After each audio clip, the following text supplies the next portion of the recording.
క్రీస్తునందు ప్రియమైన దేవుని పిల్లలని మీ అందరికీ క్రీస్తు నామములో శుభాభివందనాలు తెలియజేసుకుంటున్నాను. యేసుక్రీస్తు వారి ఉపమానములలోని అనుమానాలు అనే ఈ సువార్తలకు సంబంధించిన శీర్షికలో మరి ఒక ఉపమానాన్ని గురించి మనం మాట్లాడుకుందాం. ఎందుకంటే వీటిని గురించి ఎవరు ఇప్పటివరకు డిస్కస్ చేసి దీనికి సంబంధించిన సంపూర్ణమైన వివరణ ఇవ్వలేదు. ఎందుకంటే ఇప్పటివరకు మీరు విన్నవి ఎన్ని సందేహాలతో ఉన్నాయో, ఎన్ని అనుమానాలకు దారితీస్తున్నాయో అన్నది మీరు చూశారు, విన్నారు. ప్రియులారా, ఎందుకు మనం ఇంత జాగ్రత్త తీసుకోవాలి అంటే, వాక్య విషయంలో ఏ చిన్న పొరపాటు జరిగినా అది మన ఆత్మీయ జీవితానికి, అంటే మన ఆత్మకు శిక్ష కలిగేటంతటి ప్రమాదకర స్థాయిలో అది ఉంటుంది. ఎందుకంటే వాక్యాన్ని ఏమాత్రం ఒకవేళ కలిపి చెరిపిన వాళ్ళంగా ఒకవేళ మనం ఉంటే తప్పనిసరిగా ఆ శిక్ష ఆత్మకు శాశ్వత కాలం పడుతుంది. కాబట్టి బోధలో బోధించిన, బోధలో తప్పుడు బోధ విన్నా మరి కఠినమైన శిక్ష అనేది బైబిల్లో ఉంది. ఎందుకు మనం బోధ విషయం ఇంత జాగ్రత్త తీసుకోవాలి? మనుషులకు దేవుడు అప్పగించిన ఈ బోధ నిమిత్తం పోరాడాలి అని యోధాపత్రికలో చెప్పాడు. అలాగే బోధ విషయంలో శ్రద్ధ తీసుకోవాలి అనేది బైబిల్ అంతా చదివితే మనకు అర్థమవుతుంది, ముఖ్యంగా క్రొత్త నిబంధన. ఎందుకంటే ఒక్క మాట తేడా జరిగినా సరే ఆయన సహించడు. నువ్వు వెళ్ళి ఆ బండతో మాట్లాడు అన్నాడంతే, కానీ వెళ్ళి కొట్టాడు అంతే.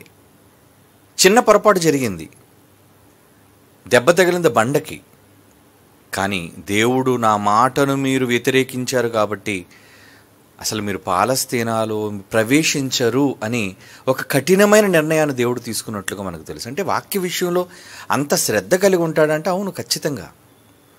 కాబట్టి మనం చదివేటప్పుడు కానివ్వండి, వాక్యం వినేటప్పుడు కానివ్వండి, సత్య సంబంధమైనదై మనం వినేదై ఉండాలి. లేదా చాలా రకాల బోధలు ఉన్నాయి సమాజంలో, అవన్నీ వింటే పరలోక రాజ్యానికి వెళ్ళిపోతామేమో అని ఒక భ్రమలో ఉంటే మరి ఆ బోధించే బోధకునితో పాటు గుడ్డివాడు, వాడిని వెంబడించిన గుడ్డివారు అందరూ కూడా గుంటలోనికి పోతారు, పాతాళానికి జారిపోతారు అనే విషయం బైబిల్ చెప్పింది. కాబట్టి బోధ విషయమై జాగ్రత్త కలిగి ఉండాలి. మీరేమి వినుచున్నారో జాగ్రత్తగా చూసుకోవాలి అనే హెచ్చరికలు క్రీస్తు వారు మనకు చేశారు. కాబట్టి జాగ్రత్త తీసుకోవాలి. ఓకే, ఈరోజు మరొక ఉపమానంలోనికి వెళదాం. మత్తయి సువార్త 12వ అధ్యాయం 43వ వచనం నుంచి మనం చదువుకుందాం 45వ వచనం వరకు. ఏమంటే మత్తయి రాసిన సువార్త 12వ అధ్యాయం 43వ వచనం నుంచి ఏముంది ఇక్కడ? ఇక్కడ యేసుక్రీస్తు వారు రూపకాలంకారంగా ఉపమాన రూపంలో ఒకటి చెప్తున్నారు. ఏంటా సందర్భం? అపవిత్రాత్మ ఒక మనుష్యుని వదిలిపోయిన తరువాత అది విశ్రాంతి వెతుకుచు నీరు లేని చోట్ల తిరుగుచుండును. విశ్రాంతి దొరకనందున నేను వదిలి వచ్చిన నా ఇంటికి తిరిగి వెళ్ళుదుననుకుని వచ్చి ఆ ఇంట ఎవరినో లేక అది ఊడ్చి అమర్చి ఉండుట చూచి వెళ్ళి తనకంటే చెడ్డమైన మరి 7 దెయ్యములను వెంట పెట్టుకుని వచ్చును. అవి దానిలో ప్రవేశించి అక్కడే కాపురముండును. అందుని చేత ఆ మనుష్యుని కడపటి స్థితి మొదటి స్థితి కంటే చెడ్డదగును. అలాగే ఈ దుష్టతరము వారికి సంభవించును అనెను. ఇందులో మాకు అర్థం కానిది ఏముందంటే, చాలా అర్థమైపోయి చాలా విషయాలు మాకు తెలిసిపోయి అనుకుంటున్నారేమో. నేను చెప్పిన తర్వాత మీరు అలా అనుకోవడానికి వీల్లేదు. కారణం, ఒక మనిషిని వదిలిపోవటం అపవిత్రాత్మ, అది నీరు లేని చోట్ల తిరగటం, దానికి విశ్రాంతి దొరకకపోవటం, అలా దొరకకపోయినందున తిరిగి అది ఇంటికి రావటం, అలా వచ్చిన తర్వాత ఆ మనిషి స్థితి చాలా ఘోరంగా మారిపోవటం.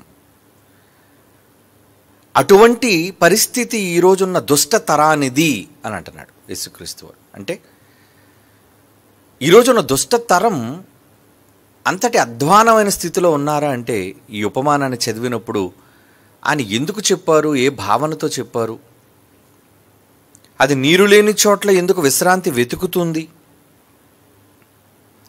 విశ్రాంతి దొరకకపోతే మరలా అది వదిలి వచ్చిన ఇంటికి ఎందుకు వెళ్ళాలి అనుకుంటుంది, వీటిని గూర్చిన వివరణ మనం ఆలోచించాలి. ఓకే, అపవిత్రాత్మ అనగా మనుష్యులలో చనిపోయిన వాళ్ళు దయ్యాలుగా మారిన ఆత్మలు మాత్రం కాదు. ఎందుకంటే మనుష్యులలో చనిపోయిన వాళ్ళు ఎవ్వరును ఎప్పుడునూ వాళ్ళు దురాత్మలుగా మారరు.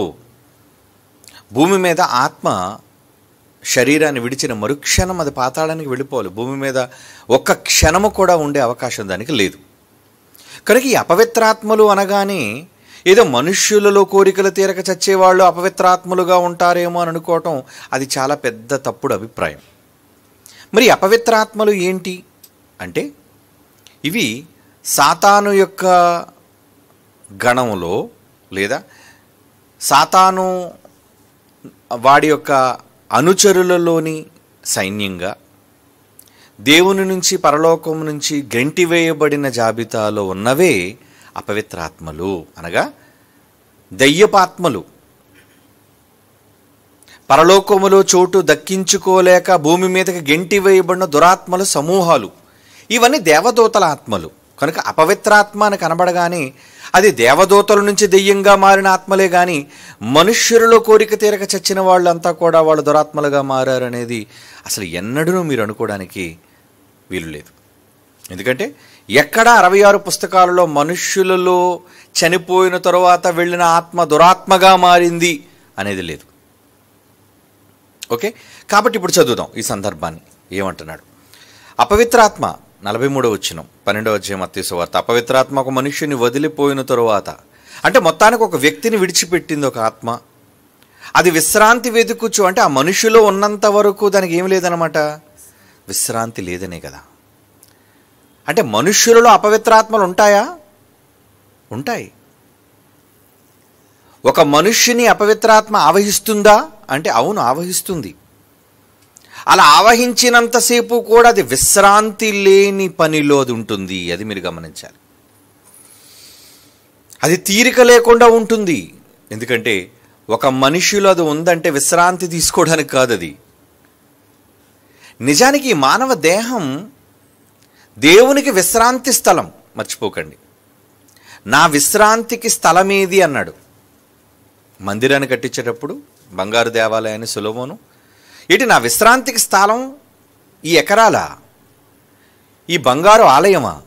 కాదు అంటున్నాడు. చూడండి, అపోస్తుల కార్యాలు మనం చూడగలిగితే 7వ అధ్యాయం, అపోస్తుల కార్యములు 7వ అధ్యాయం 50వ వచనం చూడండి. ఆకాశము నా సింహాసనము, భూమి నా పాదపీఠము. మీరు నా కొరకు ఎలాంటి మందిరాన్ని కడతారు? నా విశ్రాంతి స్థలమేది? అంటే భూమి మీద మనిషి కట్టే దేవాలయాలు దేవునికి విశ్రాంతిని ఇవ్వలేవు. మరి ఏది విశ్రాంతి ఇస్తుంది? మానవ దేహం దేవునికి విశ్రాంతి స్థలం. ఎందుకంటే నేను వారి మధ్య నివసించి సంచరింతును అనే మాట ఆయన మాట్లాడుతున్నాడు. కొరింథీయులకు రాసిన 2వ పత్రిక 6వ అధ్యాయం 16, 18 వచనాలు కలిసి ఉంటాయండి. అందులో ఆ మాట మాత్రమే చదువుతాం మనం. నేను వారి మధ్య నివసించి సంచరింతును అంటున్నాడు. చూడండి, ఆయన అంటే దేవుడు విశ్రాంతి తీసుకునే స్థలం మన దేహం అయితే, దయ్యానికి మన దేహం విశ్రాంతికి చోటు కాదు. అది ఎలాంటిదో తెలుసా? వర్క్షాప్. అంటే అది పనిచేసే ఒక కర్మాగారం లాంటిది. అలా దయ్యం, ఒక అపవిత్రాత్మ దేహాన్ని పట్టిన తరువాత అది చాలా రకాలైన ప్రయత్నాలు చేస్తుందండి. మీరు అనుకున్నారు దయ్యం వస్తుంది వెళ్ళిపోతుంది లేదా మన చుట్టూ తిరుగుతుందేమో అనుకుంటున్నారేమో. ఇప్పుడు నేను చెప్పే సందర్భాలు మీరు ఆలోచిస్తే, అమ్మా చాలా రకాలుగా దయ్యాలు ఇన్ని రకాలుగా ప్రయత్నాలు చేస్తాయా అన్న విషయం మీరు అర్థం చేసుకోవాలి. ఎందుకంటే అది వెళ్ళిపోయింది, తిరిగి వచ్చేసరికి ఇల్లు ఎలా ఉందట, ఆ ఇంట ఎవరునూ లేక అది ఊడ్చి అమర్చి ఉండుట చూచి వెళ్ళి తనకంటే చెడ్డమైన మరి 7 దయ్యములను వెంటబట్టుకుని వచ్చును. అంటే దయ్యం లేకపోతే ఇల్లు చాలా చక్కగా అమర్చబడి ఉంటుంది, దయ్యాలు ఉంటే అది పందుల గుడిసెలో ఉంటుంది అని. అంటే అమర్చబడి అని ఎందుకు అన్నాడంటే, అమరిస్తే అంత చోట చాలా చక్కగా ఉంటుంది. ఏమండి, కొందరు ఇంట్లోనికి వెళ్ళాం అనుకోండి, అన్నీ చక్కగా అమర్చబడి ఉంటాయి. వాళ్ళ ఇంట్లో ఏ వస్తువు అయినా సరే, వాళ్ళ షెల్ఫ్స్ కానివ్వండి, వాళ్ళ సోఫాలు కానివ్వండి, బెడ్ కానివ్వండి, ఇల్లు కానీ పరిశుభ్రంగా ఉంటుంది. ఎందుకంటే అందులో మెయింటైన్ చేసేవాళ్ళు ఉన్నారు. అదే పట్టించుకోలేని వాళ్ళు ఉన్నారు అనుకోండి, ఇంటిని చూచి ఇల్లాలని చూడమన్నారు కదండి. అంటే ఎక్కడ చూసినా ధూళి కారబట్టేసి మురికితో చిందరవందరగా అస్తవ్యస్తంగా ఉందంటే దాన్ని సరైన క్రమంలో పెట్టే ఇల్లాలు కాదనమాట ఆ ఇంటి గృహిణి. దాన్ని బట్టి చెప్పొచ్చు అంటే మానవ దేహం కూడా దయ్యం ఉంటే మాత్రం చాలా చందరవందరగా ఉంటుంది, అస్తవ్యస్తంగా ఉంటుంది. కానీ అది లేకపోతే మాత్రం ఎలా ఉంటుందటండి? చక్కగా ఊడ్చి అమర్చి ఉండుట చూచి. కనుక దయ్యాలు మనుషుల్లోనికి వస్తాయా, ఉంటాయా? ఏమండి? దీనికి సంబంధించి మనం కొన్ని విషయాలు మనం ఆలోచిద్దాం. అది దయ్యం ఎన్ని రకాలుగా ఎంతకాలం ఉంటుంది అనే విషయాలను మనం ఆలోచించగలిగితే, యోబు గ్రంథం 2వ అధ్యాయం, యోబు గ్రంథం 2వ అధ్యాయం 7వ వచనం చదువుకుందాం. ఏమంటున్నాడు అక్కడ? యోబు గ్రంథం 2వ అధ్యాయం 7వ వచనం, అపవాది యెహోవా సన్నిధి నుండి బయలు వెళ్ళి, అంటే ఒక వ్యక్తిలోనికి ప్రవేశించడానికి ఒక దురాత్మ అవకాశం అడిగింది దేవుణ్ణి. మీకు తెలుసు యోబు సందర్భం. బయలు వెళ్ళి అరికాలు మొదలుకొని నడినెత్తి వరకు బాధగల కురుపులతో యోబును మొత్తను. అంటే చేసేసి చూసారు, బాడీని టోటల్గా డ్యామేజ్ చేసేసింది. బాడీ డ్యామేజ్ అయిపోయింది. అంటే నడినెత్తి నుంచి అరికాలు వరకు టోటల్గా దేవుని ఇల్లే కదా దేహం. అది దేహాన్ని టార్గెట్ చేసింది. అది టార్గెట్ చేయగానే దేహం ఎలా మారిపోయిందట?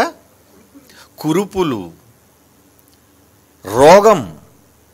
అంటే దయ్యాలు టార్గెట్ చేస్తే శరీరం అలా కూడా మారిపోతాయా? అదే చెప్తుంది బైబిల్. నడినెత్తి మొదలుకొని అంటున్నాడు చూడండి, అరికాలు మొదలుకొని నడినెత్తి వరకు బాధగల కురుపులతో యోబును మొత్తెను. యోబును బాధ పెడుతూ ఉంటే లోనది ఎంతో పని. ఇంతకీ అలా చేసింది ఎవరట? యెహోవా సన్నిధి నుంచి అపవాది బయలు వెళ్ళి వచ్చేసింది యోబు దగ్గరికి.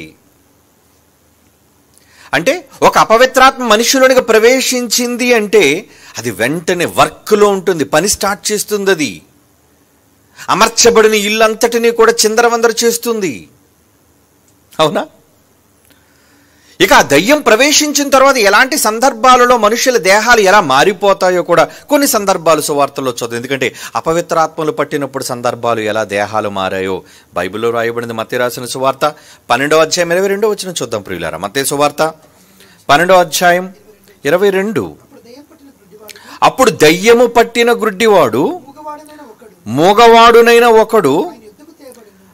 ఏమంటే దయ్యము పట్టిన గుడ్డివాడును మోగవాడునైనా ఒకడు ఆయన ఎద్దుకు తేబడి. అంటే దయ్యం వస్తే మోగ గుడ్డి, చూసారా? డ్యామేజ్, చూపును డ్యామేజ్ చేసేసింది, అలాగే గొంతును డ్యామేజ్ చేసేసింది. అంటే వెంటనే అది టార్గెట్ చేసేది. చూపును పాడు చేసింది, గొంతును పాడు చేసింది. ఆయన వాడిని స్వస్థపరిచినందున ఆ మోగవాడు మాట్లాడు శక్తియు చూపియు గలవాడు ఆయన. అంటే యేసుక్రీస్తు వారు దయ్యాన్ని వెళ్ళగొట్టిన వెంటనే తిరిగి అవి రీఇన్స్టేట్ అయిపోయి, అంటే మరలా అతని తాలూకా ఆరోగ్యం, ఆ దేహంలోని మరలా అతనికి చూపు వచ్చింది, ఆ దేహంలో మరలా అతనికి మాట, స్వరం వచ్చింది. అంటే దేహంలో ఇంపార్టెంట్ వాటిని ఎలా డ్యామేజ్ చేస్తున్నాయి చూసారా మొదటి శతాబ్దంలో. ఓకే, ఇంకా చూద్దాం. లూకా రాసిన సువార్త 4వ అధ్యాయం 35వ వచనం. లూకా రాసిన సువార్త 4వ అధ్యాయం 35వ వచనం. అందుకు యేసు దయ్యం దగ్గరికి వచ్చాడు, ఆ దయ్యం పట్టింది వానిని.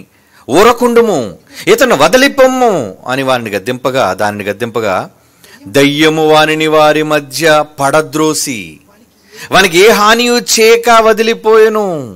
అంటే ఏ హాని చెయ్యకుండా వెళ్ళిపోయిందంటే హాని చేసే లక్షణం తనకు ఉందా? ఉంది. అందుకే గొంతు తీస్తుంది, చూపు తీసేస్తుంది, రోగాలు క్రియేట్ చేస్తుంది, టోటల్గా మనిషి అంతటిని కూడా డ్యామేజ్ చేస్తుంది. అది అపవిత్రాత్మ ఒక మనిషిని పడితే మనిషి దేహం ఎలా ఉంటుందో అనేది దేవుడు బైబిల్లో రాయించాడు. ఒక మనిషి అపవిత్రాత్మ వదిలిపోయిన తరువాత చక్కపరచబడ్డాడు అంటే అది ఉన్నప్పుడు అతను చక్కగా లేడంటే ఉండలేడు. ఏమండి? ఇంకొక సందర్భం చూద్దాం, చూడండి.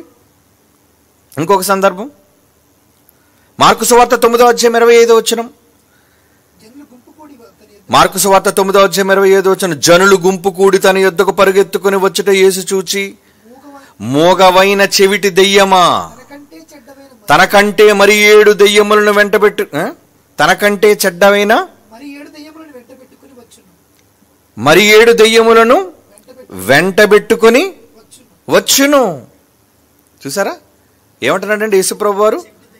చెవిటి దెయ్యం అంటున్నాడు. అంటే ఇందాకడేమో స్వరం డ్యామేజ్ చేసింది, చూపు డ్యామేజ్ చేసింది, ఇంకా వినికిడి, నువ్వు వినే విధానాన్ని దెబ్బతీస్తుంది అది. ఇంతకు ఒక దెయ్యమేనా? లూకాసు వార్త 8వ అధ్యాయం 2వ వచనం చూద్దాం. లూకాసు వార్త 8వ అధ్యాయం 2వ వచనం. అనగా ఇక్కడ ఒక వ్యక్తి కోసం చెప్తున్నారు, స్త్రీ కోసం. అనగా 7 దయ్యములు వదిలిపోయిన మగ్దలేనే అనబడిన మరియా. ఎన్ని దెయ్యాలు ఉన్నాయటండి ఆవిడికి?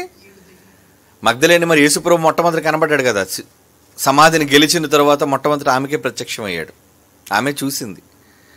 ఎందుకు ఆవిడికి ఎన్ని దెయ్యాలు పట్టేటండి? 7 దెయ్యాలా? అంటే 7 దెయ్యాలు కూడా ఉంటాయా? ఎందుకుండవు? ఒక మనిషిని వదిలిపోయిన తర్వాత 7 దెయ్యాలు కూడా తీసుకొస్తుంది అది. ఇందాక యేసుప్రభు వారు మార్కు సువార్తలో చెప్పినట్లు 7 దెయ్యాలు తీసుకొస్తుంది అది. అంటే అది శక్తి కోసం, మనిషిని పట్టి పీడించటం కోసం, మనిషిని దేవునికి విరోధంగా మార్చటం కోసం, అవసరమైతే తన శక్తిని పెంచుకుంటూ వెళుతుంది. ఒక్క దెయ్యంతో పడిపోయాడు అనుకోండి, వీడికి చాలు, నేను ఒక్కదాన్నే చాలు అనుకుంటుంది. కాస్త స్ట్రాంగ్గా ఉన్నాం అనుకోండి, అది ఏం చేస్తుంది? సంఖ్యను పెంచుకుంటూ పోతుంది. 7 దెయ్యాలు తెచ్చుకుందంటే ఏంటనమాట? ఏమండి, మగ్దలేని మరికి ఎన్ని దెయ్యాలు ఉన్నాయంటే, ఎన్ని దెయ్యాలు వదలగొట్టారట యేసుప్రభు వారు? 7 దెయ్యములు వదిలిపోయిన మగ్దలేన అనబడిన మరియా. 7 దెయ్యాలు ఉండేవా? ఏమండి, 7 దెయ్యాలు ఉండేవా? అవును. లూకా రాసిన సువార్త 8వ అధ్యాయం 30-31 చూడండి. ఇక్కడ చూద్దాం. అంటే 7 సంఖ్య, 1 చూసాం, 7 చూసాం, ఇంకెన్ని? లూకా సువార్త 8వ అధ్యాయం 30-31. యేసు అడుగుతున్నాడు. గెరాసేనుల దేశం సందర్భం మీ అందరికీ తెలుసు. అక్కడ దెయ్యాలు పట్టిన వాళ్ళు 2 మనుషులు ఉన్నారు. వాడు ఒక మాట్లాడుతున్నాడు యేసు ప్రభుతో. నీ పేరేంటి అని అడుగుతున్నాడు వానిని. చాలా దెయ్యములట. అబ్బో, ఎన్నున్నాయటండి వానిలో? చాలా దెయ్యములు వానిలో చొచ్చి ఉండెను గనుక వాడు తన పేరు సేన.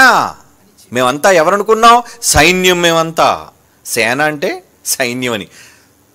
సేన అనే పదాన్ని ఆర్మీకి ఉపయోగిస్తారండి. ఇంతకీ సేనలో ఎంతమంది ఉంటారనుకుంటున్నారు? ఏమండి, ఒక సేనా వ్యూహంలో ఎంతమంది ఉంటారనేది మరొక సందర్భంలో ఆలోచిద్దాం. యేసుప్రభు వారిని నేను కోరుకుంటే పైనుంచి దేవుడు నాకు సేనలను 12 సేనలను పంపించగలడు అని మాట్లాడుతూ ఆ సందర్భాన్ని ఒక్కసారి చూద్దాం. మత్తయి సువార్త 26వ అధ్యాయం 53వ వచనంలో అక్కడ ఉంటుంది చూడండి, ఫుట్ నోట్లో. ముందు సందర్భాన్ని చదువుదాం. మత్తయి సువార్త 26:53. ఈ సమయమున నేను నా తండ్రిని వేడుకొనలేననియు వేడుకొని అతల 12 సేనా వ్యూహముల కంటే ఎక్కువ మంది దూతలను ఇప్పుడే నాకు పంపడని నీవు అనుకొనుచున్నావా? అంటే 12 సేనా వ్యూహాలను పంపుదరట. ఇంతకీ ఒక సేన అంటే ఎంతమంది ఉందని చూడండి కిందన. 6,000 మంది. అంటే ఒక సేనలో 6,000 మంది. మరి 12 సేనలు అంటే 12 × 6. ఏమండి, అంటే ఇన్ని వేల మంది, 72,000 మందా? అంటే ఇప్పుడు వీడిలో పట్టింది, గెరాసేనుల దేశంలో వాడి శరీరంలో పట్టిన దెయ్యాలు ఎన్నండి? 6,000 దెయ్యాలు పట్టాయా? ఇది ఎక్కడ గొడవ అండి? 6,000 పడతాయా? 6,000 దెయ్యాలు కూడా మనిషిని మరి కంట్రోల్ చేయాలి అంటే, లేదా వాడిని దుర్మార్గుడుగా మార్చాలి అంటే, వాడిలో దయ్యాలు సంఖ్య పెరిగే కొద్దీ వాడిలో దుష్టత్వం, క్రూరత్వం పెరిగిపోతుంటుంది, తీవ్రత. ఏమండి, మనలోని జబ్బు ఎప్పుడు పెరుగుతుందో తెలుసా అండి? మనలో ఉన్న రోగక్రిములు మల్టిప్లై ఎప్పుడైతే అధికమైపోతున్నాయో అప్పుడు మనం రోగం పెరిగిపోతుంది. మనం యుద్ధం చేయలేం మనం. అప్పుడు డాక్టర్ దగ్గరికి వెళ్తే అతను యాంటీబయాటిక్స్ ఇస్తారు, మందులు ఇస్తారు. ఎందుకంటే ఆ రోగక్రిమిని తగ్గించాలి. ఆ శాతం పెరిగే కొద్దీ మనిషి రోజు రోజుకి నీరసించిపోతుంటాడు. అలా నిర్లక్ష్యం చేస్తే అతడు చచ్చిపోతాడు.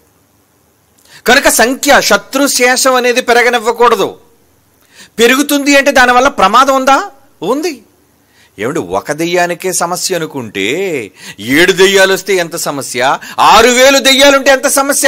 ఇక 6,000 దెయ్యాల పవర్ ఎంత అనుకున్నారా? మీకు తెలుసు కదా, గెరాసేనుల దేశంలో వాడిని ఇనుప సంకెళ్ళతో బంధించిన అంటాడు చూడండి.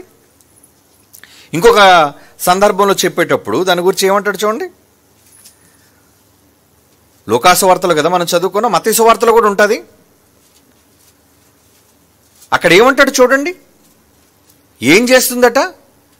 వాడిని బంధిస్తే వాడు ఉండటం లేదటండి. ఎక్కడ ఉండటం లేదు? వాడి ఇంటిలో ఉండట్లేదు, ఊరిలో ఉండట్లేదట. మత్తయి సువార్త 8వ అధ్యాయం 28వ వచనం చూడండి. మత్తయి సువార్త 8వ అధ్యాయం 28వ వచనం ఏమంటున్నాడు అందులో? గెరాసేనుల దేశానికి వెళ్ళాడు. 2 మనుషులు వచ్చారు, సమాధుల్లోంచి వచ్చారు. మిగుల ఉగ్రులు. ఏంటండి అంత రఫ్నెస్ ఎందుకుంది వాళ్ళలో? దెయ్యాలన్నీ ఉన్నాయి. మరి 7 దెయ్యాలకే పరిస్థితి ఎలాగుందంటే 6000 దెయ్యాలు పట్టాయి. అంటే ఒక్కొక్కడిని ఎన్ని పంచుకున్నాయి అనమాట? సుమారు సేన అని అన్నాయంటే ఏంటనమాట? వీళ్ళు ఒక 3000, వాళ్ళు ఒక 3000, ఇద్దరు కదండి. మరి అనుకుందాం రఫ్గా, ఒక సేన, మా పేరు సేన, చాలా దెయ్యాలు ఉన్నాయి అన్నారంటే మన క్యాలిక్యులేషన్ కోసం తీసుకున్నా అంటే 6000 దెయ్యాలు పట్టాయి. ఇద్దరిలోనూ చెరో మనిషిలోనూ 3000 దెయ్యాలా? వారు ఎలా ఉన్నారటండి? ఉగ్రులై ఉన్నారటండి. వాళ్ళు ఏం చేస్తున్నారు చూడండి. సమాధులలో వాసం ఉంటున్నాడంట. సంకెళ్ళుతోనైనను ఎవడును వాడిని బంధించలేకపోతున్నాడు. చాలా సార్లు వాళ్ళు కాళ్ళకు కట్టారట, చేతులకు కట్టారట. సంకెళ్ళు వేసి బంధించినా ఆ చేతు సంకెళ్ళు తెంపేస్తున్నారటండి. తుత్తునీలుగా చేస్తున్నారటండి. కాడు సంకెళ్ళు ఏమండి ఇనపదాన్ని తుత్తునీలుగా చేయగలరా అంటే? దయ్యాలు ఫోర్స్ ఎక్కువైపోతే సంకెళ్ళు ఇనుము కూడా పనిచేయదు దాని దగ్గర. చూసారా పవర్ ఎలా ఉందో? మార్కు సువార్త 5వ అధ్యాయం 5వ వచనం చూడండి. మార్కు సువార్త 5వ అధ్యాయం 5వ వచనం అందులో ఏమంటున్నాడు? వాడు సమాధుల్లో వాసం చేసి, ఇదే సందర్భాన్ని చెప్తున్నాడు. సమాధుల్లో వాసం చేస్తున్నాడు వాడు. సంకెళ్ళతోనైనను ఎవడును వాడు బంధింపలేకపోయాను. పలుమార్లు వాళ్ళ కాళ్లకును చేతులకును సంకెళ్ళు వేసి బంధించినను. వాడు చేతి సంకెళ్లను తెంపి తుత్తునీలుగా చేశాడు. ఎవడును కంట్రోల్ చేయలేకపోతున్నాడు. అంటే అది దెయ్యాల యొక్క ఉధృతి. ఇక ఏం చేస్తుందట? వాడిని రాళ్లతో వాడి శరీరాన్ని వాడే గాయం చేసుకున్నాడు. డ్యామేజ్, బాడీకి డ్యామేజ్ జరిగిపోతుంది. చూసారా? దేహానికి డ్యామేజ్. ఎందుకు డ్యామేజ్? ఈ శరీరం ఎవరిది? దేవుడు నివసించడానికి చేసుకున్న ఒక చక్కటి నిర్మాణం, ఆలయం. నీ దేహం దేవునికి ఆలయం అయ్యని మీకు తెలుసు. ఒక మనిషి అంటే దేవునికి విశ్రాంతి స్థలం. అలాంటి విశ్రాంతి స్థలంలో అవిశ్రాంతంగా పనిచేయడానికి దెయ్యం, ప్రేతాత్మ, దురాత్మ, అపవిత్రాత్మ వాడిలో దూరిపోయి చివరికి వాడిని చెడ్డవాడుగా మలచడం కోసం 1, 2, 100, 1000 వేలుకొచ్చేసిందండి. వేలు. ఇన్ని వేల దెయ్యాలు వాడిలో ఉంటే ఆ దెయ్యాలు శక్తితో వాడు ఏం మాట్లాడుతున్నాడో తెలుసా అండి? వాడు ఏమని ఉత్తరిస్తున్నాడో తెలుసా? వాడు ఒక సందర్భంలో మాట్లాడతాడండి. ఏం మాట్లాడతాడో తెలుసా? నువ్వెందుకు వచ్చావు, ఇక్కడ మాకు రైట్ ఉంది అనే సంగతి మాట్లాడతాడు చూడండి. అదే సందర్భంలో లూకా రాసిన సువార్త, ఏమండి లూకా రాసిన సువార్త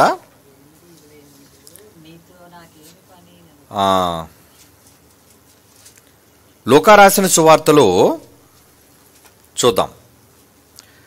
వాడు ఎంత దారుణంగా యేసు ప్రభుతో వాడు ఉత్తరం ఇస్తున్నాడు అంటే, అసలు నాతో నీకేం పని? 8వ అధ్యాయం 28. వాడు యేసును చూచి కేకలు వేసి అని ఎదురు సాగిలపడి, యేసు సర్వోన్నతుడైన దేవుని కుమారుడా, నాతో నీకేమి? నన్ను బాధపరచుకుము. ఏమండి మార్కు సువార్తలో చదువుతామండి 5వ అధ్యాయం, మార్కు సువార్త 5వ అధ్యాయం 7వ వచనం. యేసు సర్వోన్నతుడైన దేవుని కుమారుడా, నాతో నీకేమి? నన్ను బాధపరచుకోమని దేవుని పేరట నీకు ఆనబెట్టుచున్నాను. ఈడేంటంటే చెప్తున్నాడు, ఇడు దేవుని పేరట ఆన ఒట్టేస్తున్నాడేంటి? నన్ను ఎందుకు తగలడానికి వచ్చావు నువ్వు? దేవుని పేరట చెప్తున్నాను నీకు, యెహోవా నామాన నన్ను వదిలి వెళ్ళిపో. అబ్బో, చూసారా వాడు ధైర్యం. యేసుక్రీస్తు మీద తిరుగుబాటు చేసేటంతటి ధైర్యం. సాగిలిపడ్డాడు. సాగిలిపడి దెయ్యాలు ఏమని మాట్లాడేస్తున్నాయి? నాతో నీకేమి? నీ పని ఇది, నా పని నాది. నా దగ్గరికి ఎందుకు వచ్చావు? ఏమండి దేవుని పేరట నీకు ఆనబెట్టుచున్నాను. నాకు రైట్ ఉంది, ఇక్కడ ఉండే రైట్ ఉంది. ఏమండి దేవుడి పేరు చెప్తున్నాయేటండి? చూసారా వాటి పవర్ ఏంటో? అంటే మనిషిని ఎంత స్థాయికైనా అది తీసుకుని వెళ్ళి చివరికి వాడి మాటల్లో దేవుని కూడా ధిక్కరించే పరిస్థితిని మనుషులను తీసుకొస్తుంది అది. ఏమండి దేవుని పిల్లలారా, అది ఏం చేస్తుందటండి అంటే మనిషి శరీరంలోనికి అది ప్రవేశిస్తే ఏం జరుగుతుందో మరి కొన్ని సందర్భాలు ఒకసారి చూద్దాం. అపోస్తుల కార్యములు 19వ అధ్యాయం 16వ వచనం. అపోస్తుల కార్యములు 19వ అధ్యాయం 16వ వచనం.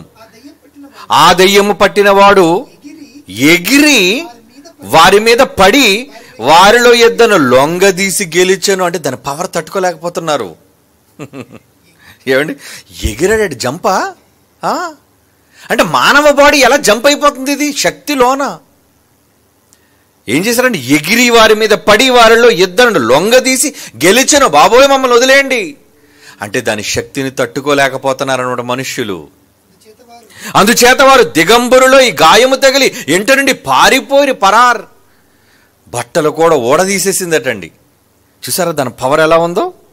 ఏమండి ఇంతకీ ఎంతకాలం ఉంటుంది? ఒక గంట? ఏమండి ఒక రోజా? చూద్దాం బైబిల్లో. మార్కు సువార్త 9వ అధ్యాయం 21వ వచనం. మార్కు సువార్త 9వ అధ్యాయం 21వ వచనం. ఒకానొక సందర్భంలో యేసుక్రీస్తు వారు ఒక దెయ్యాన్ని వెళ్ళగొట్టడానికి వచ్చినప్పుడు ఏంటి దీని పరిస్థితి అని ఆయన మాట్లాడుతున్నాడు చూడండి. మార్కు సువార్త 9వ అధ్యాయం 21. అప్పుడు ఆయన ఇది వీనికి సంభవించి ఎంతకాలమైనదని వాని తండ్రిని అడుగుగా బాల్యము నుండి. ఎప్పటి నుంచి పట్టేసిందటండి? చిన్నప్పటి నుంచి పట్టేసిందా? ఏం చేస్తుంది వాణ్ణి? ఆ సందర్భం ఏంటి? అది వానిని నాశనము చేయవలెనని తరచుగా ఎక్కడ మంట కనబడితే దూకేయాలనుకుంటుంది, నీళ్లు కనబడితే నీళ్ళలో పడిపోవాలనుకుంటుంది. చూసారా? అంటే వాడికి హాని తలపెట్టడానికి ఆ దెయ్యం ఎప్పటి నుంచి ఉంటుందటండి? వాళ్ళు చిన్నప్పటి నుంచినా. చిన్నప్పుడు కూడా దెయ్యాలు పడతాయా? అది మీరు అర్థం చేసుకోవాలి. ఒక మనుష్యుని వదిలిపోయినసరికి పెద్దోళ్ళకి పడతాయి దెయ్యాలు, చిన్నోళ్ళకి అసలు దెయ్యాలు పట్టవు. చిన్నోళ్ళంతా కూడా దేవుని ఏమండి ప్రేమమూర్తులు అంటోళ్ళు అనుకోకండి. బాల్యము నుంచి పట్టేస్తుంది అది. ఒక మనిషిని వదిలిపోయిందంటే ఏదో అనుకున్నారు కదా మీరు. అది ఎందుకు వదిలిపోతుంది? అంత తొందరగా వదిలిపోద్ది అది. అది వచ్చిందే మనల్ని పీడించడానికి. యేసుక్రీస్తు వారు ప్రత్యేకంగా ఈ సందర్భాన్ని ఉపమాన రూపంలో చెబుతున్నారు అంటే ఏంటి అందులో ఉన్న అర్థం? దానిలో ఉన్న అర్థం ఏంటి? అలిసిపోతుందట శరీరంలో ఉండి. దీని పవర్ సరిపోతే ఇంకొక 7 దెయ్యాలు తెచ్చుకుంటుందట. ఇంకా పవర్ సరిపోతే ఇంకొక 1000, 2000, 3000, 6000. ఎన్ని వేల దెయ్యాలు! అంటే ఒక మనిషిలో 6000 దెయ్యాలు ఉండగలవా? ఏమండి ఆలోచించండి. ఏమంటే ఒక మనిషిలో 6000 దెయ్యాలు ఉంటాయా? వేల దెయ్యాలు ఉండగలవు మనిషిలో. ఈ దెయ్యాలంటే పందుల్లోకి వెళ్ళిపోయింది. గెరాసేన దేశం మీకు తెలుసు కదా, మమ్మల్ని పందులోకి పంపించే అన్నది. సరే పొండ్రా పందుల్లోకి అన్నాడు. ఆ పందుల్లోకి వెళ్ళగానే పందులు ఏమై తెలుసా అండి? తట్టుకోలేక ఏమండి అంటే దెయ్యాన్ని తట్టుకునే శక్తి ఈ బాడీకే ఉందండి. లూకాసు వార్త, మార్కు సువార్త చదువుదాం. మార్కు సువార్త 5వ అధ్యాయం 13వ వచనం. మార్కు సువార్త 5వ అధ్యాయం 13వ వచనం. యేసు వాటికి సెలవీయగా అపవిత్రాత్మలు వానిని విడిచి పందులలో ప్రవేశించెను. ఎప్పుడైతే పందుల్లోకి వెళ్ళిపోయో ఇంచుమించు 2000 సంఖ్య గల పందులు ఆ మంద ప్రపాతము నుంచి సముద్రపు ధరిని వడిగా పరిగెత్తుకుని సముద్రములో పడి ఊపిరి తిరగక చచ్చనంటే ఎక్కడ పరిగెట్టాలో ఏమైపోలో వాటికి అర్థం కావట్లేదు అనమాట. ఎన్ని పందులండి? 2000 పందులు. ఏమండి పంది మీరు సామాన్యమైంది అనుకున్నారేమో. రోడ్డు మీద ఆవును గుద్దేయండి, ఆవు చచ్చిపోద్ది. కుక్కను గుద్దేయండి చచ్చిపోద్ది. పిల్లని గుద్దేయండి చచ్చిపోద్ది. పందిని గుద్దాడు అనుకోండి మనిషి చచ్చిపోతాడు. తెలుసా మీకు? బైక్ డ్రైవర్లు అడగండి చెప్తారు. ఎందుకంటే దాని తోలు చాలా మందంగా ఉంటుంది. అంటే మిగతా వాటికన్నా వాటికి చాలా ఎక్స్ట్రా పవర్ ఉంటుంది, ఫిజికల్ పవర్. మామూలుగా పందిని మామూలుగా చంపరండి, కర్రలతో కొట్టి చంపుతారండి. తెలుసా మీకు? అంటే తొందరగా ప్రాణం పోదు. అలాంటి ప్రాణం పోలేని పందులు 2000 సంఖ్య కలిగిన పందులు. ఎప్పుడైతే దెయ్యాలు 6000 దెయ్యాలు వచ్చేసాయో 2000 పందులు ఉక్కిరిబిక్కిరైపోయండి. ఏం చేయాలో తెలియక పాపం నీటిలో పడిపోయి చచ్చిపోయండి ఊపిరాడక. అంటే వాటి బాడీ దెయ్యాలను తట్టుకోలేదా? తట్టుకోలేకపోయింది. కానీ మానవ దేహం చక్కగా ఉన్నారండి. ఇద్దరును సంకెళ్ళని దింపేస్తున్నారండి. ఎవడొచ్చినా వాళ్ళ మీద పడిపోతున్నారండి. ఊరి జనమంతా భయపడిపోతున్నారండి వాళ్ళకి. అంటే చూసారా, దయ్యాల పవర్, అపవిత్రాత్మ మనిషిని పట్టితే ఎలా ఉంటుంది. అది వదిలిన తర్వాత ఇప్పుడు ఎలా ఉంటుందండి, ఇద్దరు అది వదిలిపోయిన తర్వాత వాడు ఎలాగ ఉన్నాడటండి, స్వస్థచిత్తుడై యేసుప్రభు పాదాల దగ్గర మౌనంగా కూర్చొని దెయ్యాలు పోయాయి. సేనాను దెయ్యములు పట్టినవాడు వచనం 15వ వచనం, మార్కు సువార్త 5వ అధ్యాయం 15వ వచనం. సేనాను దెయ్యము పట్టినవాడు బట్టలు వేసుకున్నాడు. అప్పటి వరకు బట్టలు లేవా? నా తీసారా బట్టలు, నీకెందుకురా బట్టలు అంటే దెయ్యం పడితే ముందు బట్టలు తీసేద్ది అనమాట. ఇందాకడేమో ఎదురొచ్చిన వాళ్ళకి బట్టలు ఓడగొట్టేసింది.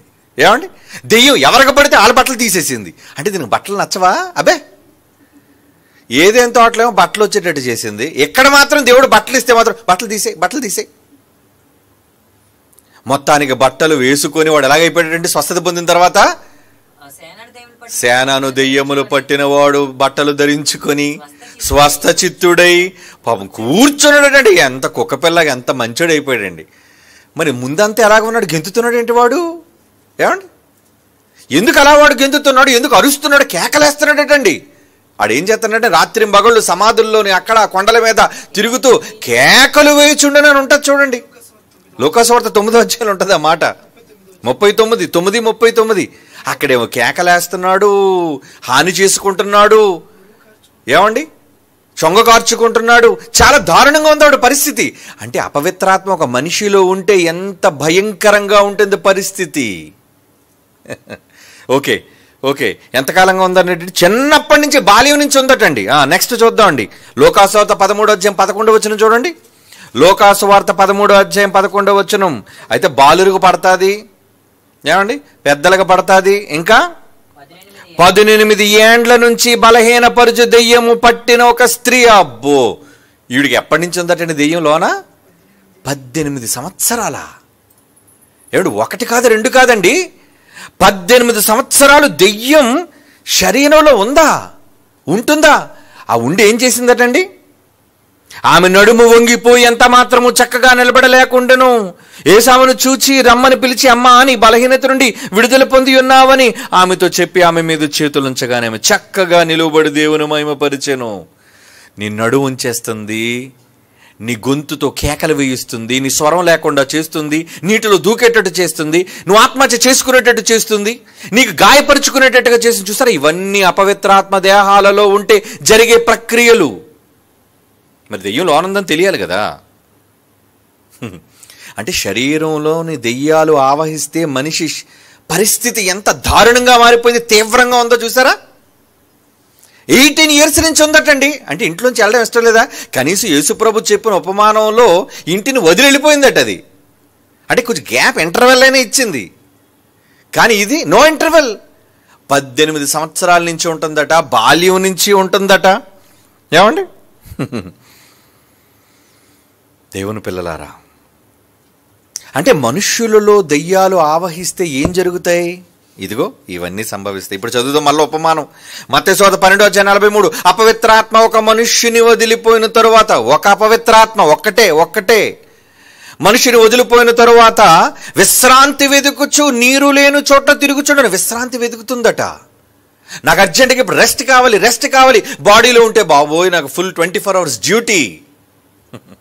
ఎందుకంటే అపవాది పడుకోనివ్వదండి ఎవరిని, దాని సైన్యాన్ని ఎవరిని పడుకోనివ్వదు. ఏం చేస్తున్నారు మీరు? నాకు సమయం చాలా తక్కువ ఉంది, ఈ తక్కువ సమయంలో మనుషులందరినీ, ఎంతమంది ఉన్నారు తరానికి? ఈ తరంలో ఎంతమంది ఉన్నారు చెప్పండి? సుమారు 800 కోట్ల మంది ఉన్నారండి. 800 కోట్ల మందికి ఒక్కొక్క దెయ్యం వేసుకున్నా ఎంతమంది ఉంటారు? ఎన్ని దెయ్యాలు ఉండాలి ఒక మనిషికి? 800 కోట్ల దెయ్యాలు ఉండాలి. మరి ఒక్కొక్కడికి 6,000 పడుతుంటే, 10,000 పడుతుంటాయి. ఏమండి, 20,000, 50,000.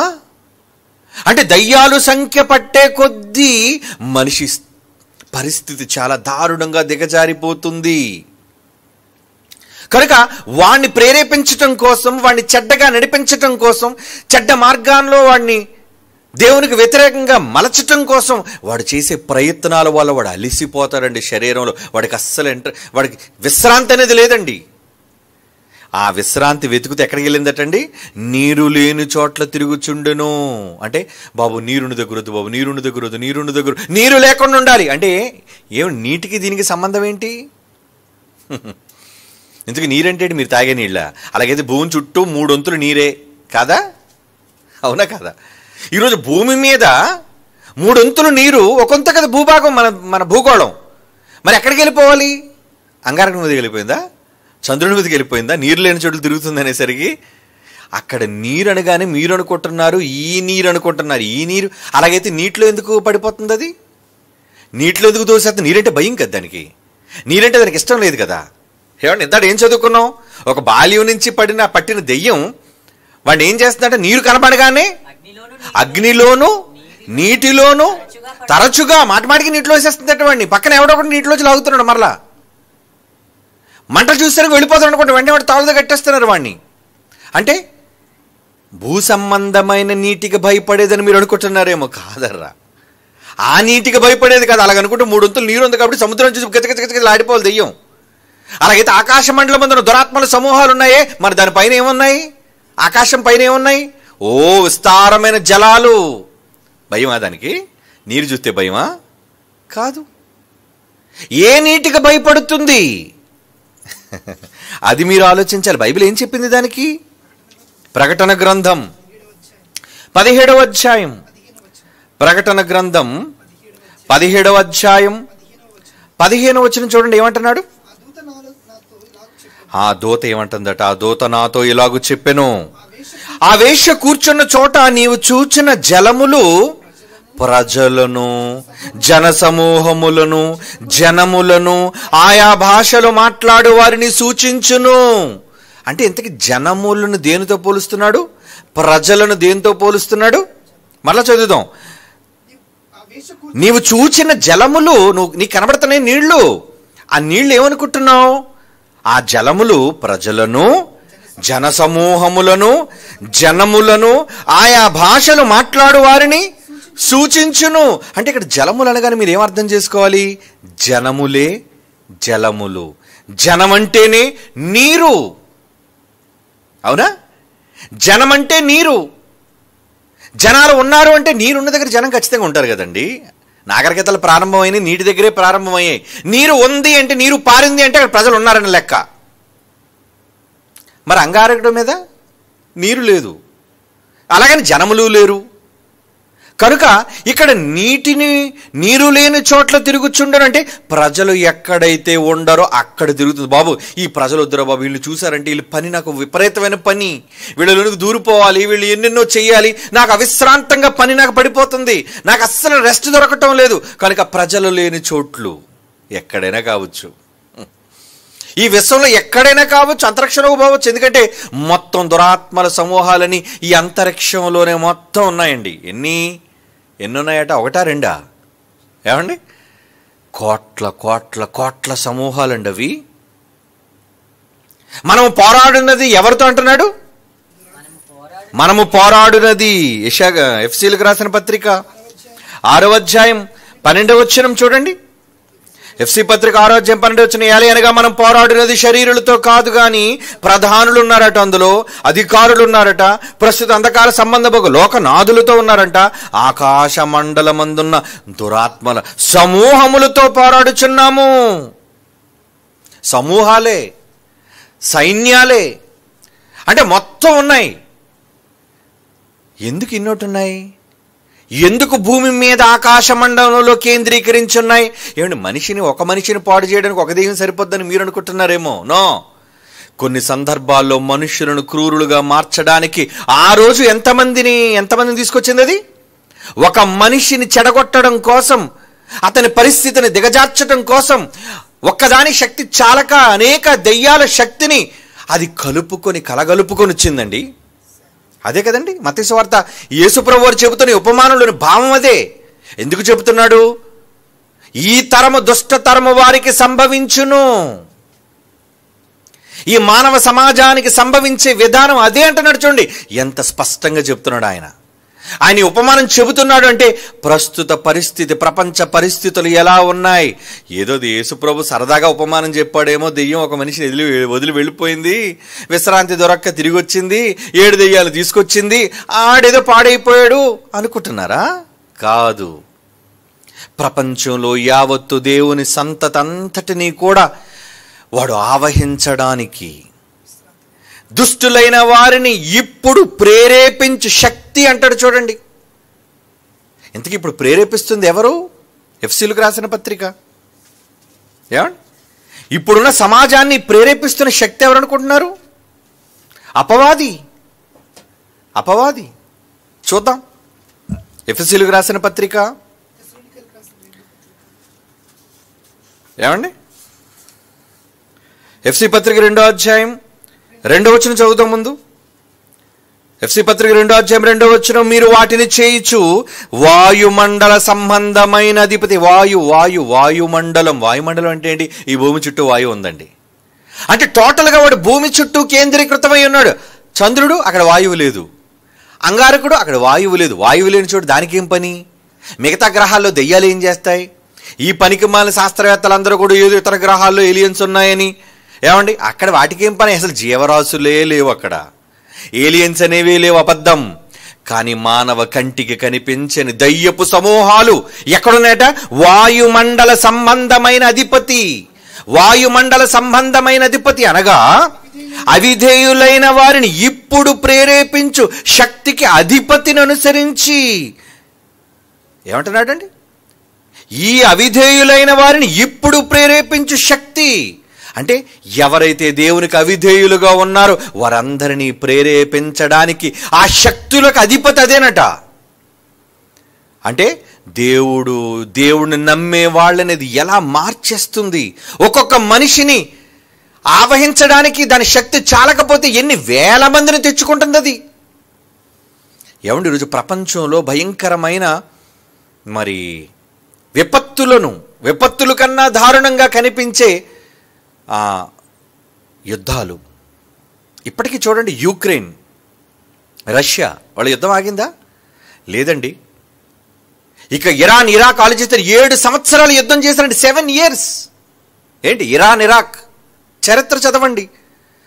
అంటే అక్కడ జరిగే భయంకరమైన యుద్ధోన్మాదంలో క్రూరంగా మనుషులను హతమార్చి వాళ్ళ రక్తాన్ని కళ్ళ చూడడానికి, వాళ్ళ అవయవాలు తెగ్గొట్టడానికి ఒక మనిషి దారుణంగా మారిపోయాడు అంటే వాడిలో ఎన్ని వేల దయ్యాలు ఉన్నాయి ఆలోచించండి. ఉన్నాయా? దయ్యాలు పట్టిన వాళ్ళందరికీ దయ్యాలు పట్టే ఏమనుకుంటున్నారు? ఈరోజు ఒక మనిషిని, భూమి మీద ఒక మనిషిని క్రూరంగా మారిపోయాడు అంటే వాడిని మార్చే శక్తి ఎవరు అనుకుంటున్నారు? అవిధేయులైన వారిని ప్రేరేపించే శక్తి. వాడే అధిపతి. ఆ దయ్యాలకు అధిపతి వాడు. ప్రకటన గ్రంథం 18వ అధ్యాయం చూడండి. ప్రకటన గ్రంథం 18వ అధ్యాయం 2వ వచనం, అతడు గొప్ప స్వరముతో ఆర్భటించి ఏమంటున్నాడట?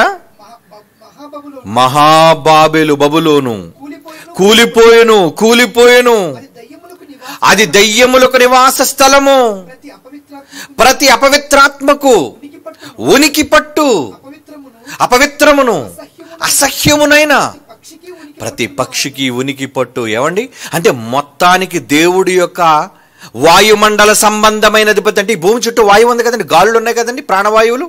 అక్కడ మనుషులు ఉన్నారు కనుక ఈ భూమి చుట్టూ మొత్తం ఆవహించాయి. ఈ ఆవహించిన ఈ దురాత్మలన్నిటికీ కేంద్రస్థానం ఎక్కడ అనుకున్నారు? బైబిల్ చెప్పిందండి. చదవండి ఆ మాట. అతడు గొప్ప స్వరముతో 18:2 ప్రకటన గ్రంథం, గొప్ప స్వరముతో ఆర్భటించి ఏమన్నాడట? ఏమంటున్నాడు? మహాబాబెలు, బబులోను. బబులోను అంటే ఏమనుకున్నారు? అదేనండి ఈ రోజున్న మిడిల్ ఈస్ట్, ఏషియాలోని బాబెలు. ఒకనాడు బాబెలు గోపురం కట్టారే, అదే ఈ రోజున ఇరాక్, బాగ్దాద్. అక్కడే కదండి వీడు యుద్ధం చేశాడు. ఇరాన్, ఇరాక్ యుద్ధాలు అక్కడే జరిగాయండి. సద్దాం హుస్సేన్ యుద్ధం అక్కడే చేశారండి, గల్ఫ్ యుద్ధం. ఈ రోజున భయంకరమైన ప్రపంచాన్ని వణికించే తీవ్రవాదులు ఎక్కడున్నారు? ఆ మిడిల్ ఈస్ట్ మధ్య ప్రాంతంలోనే ఉన్నారు వాళ్ళంతా. ఏమండి, అంటే ఇలాంటి దుష్టులైన వాళ్ళందరూ కూడా భూమి మీద కేంద్రస్థానంగా అక్కడ ఉన్నారు. అంటే దేవుడు చరిత్రలో చెబుతున్నాడు, బాబెల్ ఎలాంటిది? అది దయ్యములకు నివాస స్థలము అంటున్నాడు. చూడండి, అంటే దయ్యాలన్నీ ఎక్కడ కాన్సన్ట్రేట్ అయ్యి ఉన్నాయన్నమాట. ఏమండి, మిడిల్ ఈస్ట్. అంటే అది కూడా భూమిని సెంటర్ పాయింట్ ఎన్నుకున్నాయి. చూడండి, ఎక్కడుంటేనే మన నెట్వర్క్ స్ప్రెడ్ అవుతుంది.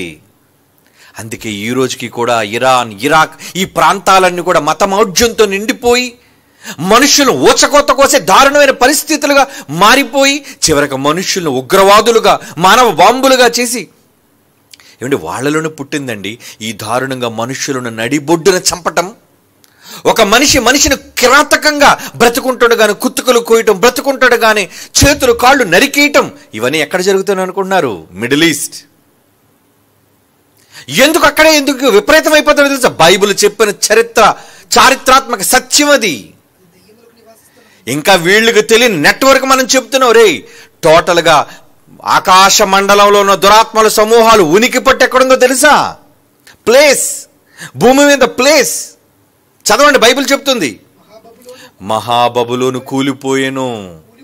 కూలిపోయేను, అది దయ్యములకు నివాస స్థలము. ప్రతి అపవిత్రాత్మ అంటే ఏ అపవిత్రాత్మ అయినా సరే అక్కడి నుంచి నెట్వర్క్. ప్రతి అపవిత్రాత్మకును ఉనికి పట్టు. ఉనికి అంటే ఏంటి? ప్రారంభం. హబ్ అంటున్నాడు అక్కడ. హబ్ అంటే దెయ్యాల హబ్ ఎక్కడుందా ఇప్పుడు చెప్పండి? భూమి మీద ఎక్కడో సప్త సముద్రాలు కావాలా, ఎక్కడో కొండ గుహలో, అక్కడ కాదండి అన్ని కట్టుకథలు. కానీ బైబిల్ చెప్పే నిజమైన సత్యం ఏంటది? ఈ రోజున్న ఇరాక్ పరిస్థితి ఎంత దారుణంగా ఉందంటే ఇప్పటికీ కూడా అక్కడ క్షేమం లేదు. ఎప్పుడు చూడండి యుద్ధోన్మాదం, ఎప్పుడు చూడండి బాంబు పేలుళ్ళు, ఎప్పుడు చూడండి శాంతి లోపం.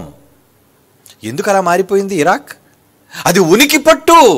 ప్రతి అపవిత్రాత్మకు ఉనికి పట్టు అన్నాడు చూడు. ప్రతి ఎవ్రీ అన్క్లీన్ స్పిరిట్ అంటాడు. ఎవ్రీ అన్క్లీన్ స్పిరిట్ అంటే ప్రతి దురాత్మకు అది ఉనికి పట్టులాడు. ప్రారంభం అది.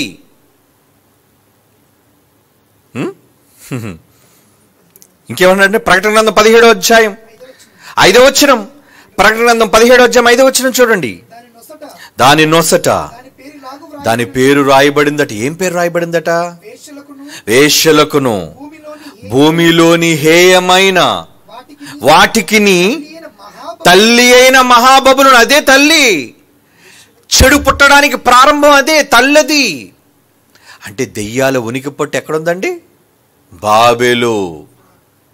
ఒకరోజు ప్రారంభంలో దేవునికి భిన్నంగా ప్రవర్తించి తారుమారు చేసిన ప్రారంభ చరిత్ర అదైతే, ఆ తరువాత అక్కడ నుంచి అది దెయ్యాలకు నివాస స్థలంగా మారిపోయి ఆకాశ మండలమందున దురాత్మల సమూహాలకి ఉనికి పట్టుగా భూమి మీద కేంద్రంగా మారిపోయిందండి. ఇది ఎవరికైనా తెలుసండి? ఇది ఏ దెయ్యాల గ్రంథాలు ఉన్నాయండి ఇవి? నువ్వు దెయ్యాలు పట్టుకొని శ్మశానాల్లో పురులు వెతికితే అక్కడ దెయ్యాలు ఉన్నాయనుకోండి. మేము బైబిల్ని అడగరా చెప్తుంది. బైబిల్ చెబుతుంది వాడు ఉనికి పట్టేదో. బాబెలు అంటే ఏంటి? ఇరాక్, మధ్యప్రాచ్యం, మిడిల్ ఈస్ట్. ఈరోజు ఎందుకంత దారుణంగా మారిపోయింది? మనుషులు ఎందుకంటే అంత క్రూరంగా మారిపోయారు? అలా క్రూరంగా మారిపోవడానికి గల ప్రధాన కారణం ఒక్కొక్కరిలో వేల వేల వేల దెయ్యాలు ఆవహించేయండి. ఎందుకంటే వాడు క్రూరుడుగా మారిపోయాడు. వాడికి మంచి లేదు, వాడికి ప్రేమ లేదు. చిన్నవాళ్ళు, పెద్దవాళ్ళని, ముసలి వాళ్ళని వాడికి ఏమాత్రం జాలి లేదండి. అప్పుడప్పుడు వాడిని చూసేమంటారు, ఒక ముసలోని చంపేశావురా. ఊరి చిన్నపిల్లలు ఏం చేశారా? ఒక బాంబు పేల్చి నడి రోడ్డు మీద, మరి ఎక్కువ జనసాంద్రత కలిగిన ప్రాంతాల్లో బాంబులు పేల్చిన ఉగ్రవాదులందరూ ఎలాంటి వాళ్ళు మీరు చెప్పండి? చిన్నపిల్లలను కూడా కనికరం లేదు. మనం చిన్నపిల్లలను చూస్తే ముద్దేస్తుంది మనకి, అయ్యో చిన్నపిల్లలు కదా అని. కానీ వాడికి చిన్నపిల్లలు అన్న వాడికి ఏమాత్రం వాడికి జాలి కనికరం లేనివాడు. ఎందుకు అలా మారిపోయాడు తెలుసా? వాడిలో వేల కొలది సేనలో ఉన్నాయి దయ్యం. ఆ రోజు యేసుప్రభు చెప్పినప్పుడు ఫిజికల్గా దయ్యం పట్టినప్పుడు వాడు ఎలా ఉన్నాడు? ఎదుటి వాడికి హాని చేసేవాడుగా, తన దేహానికి హాని చేసుకునేవాళ్ళుగా. అంటే దెయ్యం ఏం చేస్తుంది? దెయ్యాలు ఆవహిస్తూ ఎదుటిని చంపుతారు, ఇక తన్ను తాను హాని చేసుకున్నారు. రోజు గ్లాసులు పేపాలు ఎందుకురా అలాగే ఎత్తుతున్నా? రే, నా దేహాన్ని పాడు చేసుకుంటాను రా అంటే ఏం పట్టే అనమాట వీడికి? దయ్యాలు. దెయ్యం కాదు, దయ్యాలు వాడి దేహాన్ని పాడు చేస్తున్నాయి. విశ్రాంతి స్థలాన్ని పాడు చేస్తున్నాయి. దేవుని యొక్క నివాస స్థలాన్ని పాడు చేస్తున్నాయి. ఇక స్మోక్ చేసేవాళ్ళు, దురలవాట్లకు లోనైన వాళ్ళు తమ దేహాల్ని ఎవరైతే పాడు చేసుకుంటున్నారో వాళ్ళందరూ దయ్యాలు పట్టిన వాళ్ళు. చాలా మందికి అర్థం కావట్లేదు. దెయ్యాలు పడితే ఏదో విలవెల్లాడుతుందని అనుకుంటున్నారు. కానీ ఈరోజు వక్ర సమాజాన్ని చూడండి. ఏమండి అంటే దెయ్యం పడితే ఏమి ఇప్పేస్తే, అరే గొడ్లు ఇప్పే బట్టలు. ఈరోజు చూడండి, బట్టలు ఎక్కువైపోతున్నాయి తక్కువైపోతున్నాయి సమాజంలో. ఆడదని లేదు, మగవాడని లేదు. బట్టలు ప్రతి వాడికి ఏంటి ఆ చిరుగులేంటి, ఆ తక్కువ బట్టలేంటి, ఎందుకు ఇలా మారిపోతుంది సమాజం? దయ్యాలు పట్టాయి. ఆడదని లేదు, మగవాడని లేడు, చిన్నని లేదు, పెద్దని లేదు, అందరికీ దయ్యాలు ఆవహించేశాయి. అవి 7 తెలీదు, 17 తెలీదు, 700 తెలీదు, 7000 తెలీదు.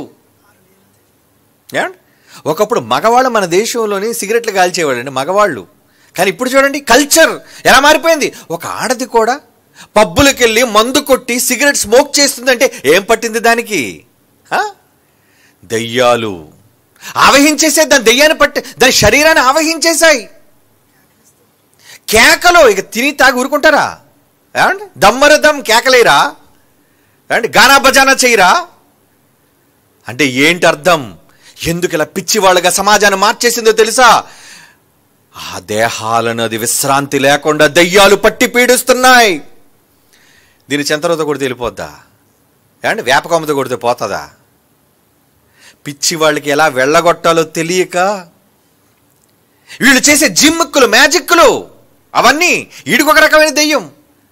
ఇలా దొంగ బాబాల పేరట, దొంగ బోధకుల పేరట దెయ్యాలను వెళ్ళగొడుతున్నా అని చెప్పి ఈ నాటకం ఆడుతున్నారే, వీడిలో కూడా చాలా దెయ్యాలు ఉన్నాయి. ఎందుకంటే మోసపరిచే దెయ్యం. అపవిత్రాత్మ మనిషిని పడుతుంది అంటే చూసారా ఎన్ని రకాలుగా, ప్రపంచంలో అనేక రకాలుగా ఈరోజు అపవిత్రాత్మలు 800 కోట్ల మందిని పట్టి పీడిస్తున్నాయండి. 800 కోట్ల మందిని. ఎవరైతే దాని తాలూకా తంత్రములను తెలుసుకుంటారో వాళ్ళు మాత్రమే దాని నుంచి బయటపడగలరు. అందుకే పౌలు అన్నాడు, మేము అపవాది తంత్రములను ఎరుగని వారము కాము, మాకు తెలుసు. ఇలా చూడగానే వాడు మాటల వెంటనే అర్థమైపోయింది, వీడికి దెయ్యం పట్టేసింది. కొందరు చూడండి మాట్లాడుతున్నప్పుడు ఒక ఆడది కానీ మగాడు కానీ వాళ్ళు మాట్లాడే మాటలను బట్టి అర్థమైపోతుంది వీళ్ళకి పట్టేసింది. వీళ్ళకి వాళ్ళు జుట్టు విరబూసుకోరు, వాళ్ళకి కూరలు ఉండవు, పళ్ళు ఉండవు, వాళ్ళ రూపం వికృతంగా ఉండదు, కానీ వాళ్ళ దేహం కలుషితం అయిపోయింది. మాటలతో కలుషితం, ఆలోచనలతో కలుషితం. ఏమండి శరీరానికి హాని చేసే ప్రమాదకరమైన వస్తువులతో వాళ్ళకి శరీరం ఏమైపోయిందండి? కలుషితం. వాళ్ళు వేసే కేకల వల్ల కలుషితం, వాళ్ళు తాగే పానీయాల వల్ల కలుషితం, వాళ్ళ దేహాలు డ్యామేజ్ అయిపోతున్నాయి. ఏమండి గుట్కా కైని ఇవన్నీ తినటం వల్ల ఒరే క్యాన్సర్ వస్తుందిరా, నోరు పోద్దురా, నీ ప్రాణమే పోతాదురా అని ఎవడనో బొమ్మలు చూపించి వాడికి ఆపరేషన్ చేసి వాడికి వచ్చే గడ్డలు టోటల్గా ఈ చంపంతా ఒక దవడంతా తీసేసిన ఫోటో దాని మీద వేసినా ఎంత ధైర్యంగా కొనుక్కొని తింటున్నారండి? కొనుక్కోవట్లేదా? అంటే భయం ఉందా? తినరా కైని, తినరా బిడ్డ, కాల్చరా పెట్టెలు కాల్చరా బిడ్డ. డాక్టర్ కూడా కాలుతున్నాడండి ఆఖరికి.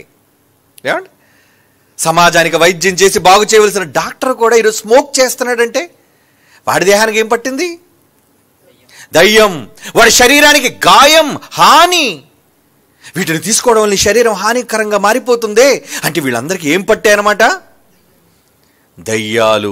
అంటే ఈరోజు ప్రపంచంలో ఇన్ని కోట్ల మందిని దేవునికి విరోధంగా మార్చడానికి ఎన్ని దయ్యాలు ఈరోజు ప్రపంచంలో కోటాను కోట్ల దయ్యాలు తిరుగుతున్నాడు. ఒక్కొక్కళ్ళు ఎన్నెన్నోనే తెలియదు. అంటే వాడు చేసే దుష్ట పనులు బట్టి, వాడు ప్రవర్తించే దుర్నీతిని బట్టి, వాడు చేసే తప్పుడు కార్యక్రమాలను బట్టి, దాన్ని బట్టి వాడిలో దయ్యాలు శాతం చాలా చాలా దయ్యాలు ఉన్నాయి. అయితే వీడిలో ఈరోజు సమాజంలో మనుషులను చూస్తే అపవిత్రాత్మలు పట్టిన వాళ్ళుగా ఉన్నారండి వాళ్ళు.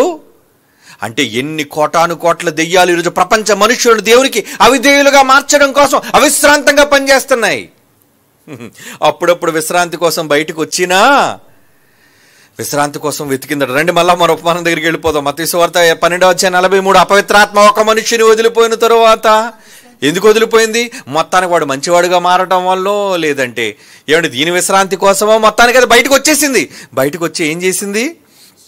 అది విశ్రాంతి. నాకు కాస్త రెస్ట్ కావాలి, వీడు పాడు చేయటంలో నేను చాలా బిజీ అయిపోయాను, నాకు అసలు ఏమాత్రం విశ్రాంతి దొరకటం లేదు, కనుక ఒక్కసేపు నేను వీడిని విడిచిపెడతానని విడిచిపెట్టి ప్రజలు లేని చోట్ల తిరుగుచుండెను. మళ్ళీ ప్రజలు కనబడితే అందరూ దూరాలుగా, మళ్ళీ పని దీనికి, కనుక నీరు అనగా ప్రజలు లేని చోట్ల తిరుగుతుంది.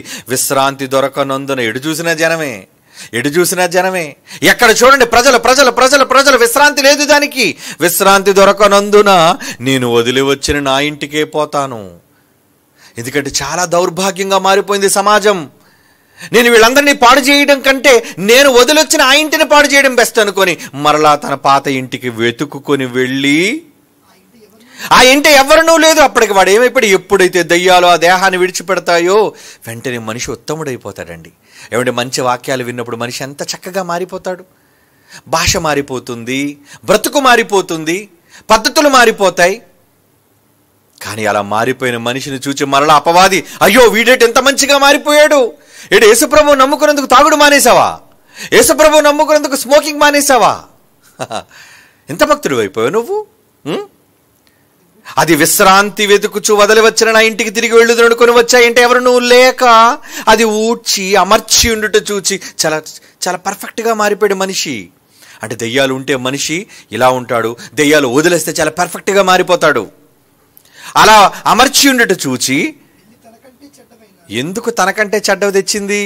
నా చెడుతోనే ఇంక వీడికి పని చేయట్లేదు, ఎందుకంటే వీడు భక్తుడైపోయాడు, వీడు మార్చాలి, వీడు వాక్యం నేర్చుకుంటున్నాడు, వీడిని బలపరచాలి, వీడు బలంగా పొందేశాడు, నన్ను రానివ్వటం లేదు, నా ఒక్క ఫోర్స్ వీడికి సరిపోవటం లేదు, కనుక దానికంటే చెడ్డవైన మరి 7 దెయ్యాలు తెచ్చిందటండి.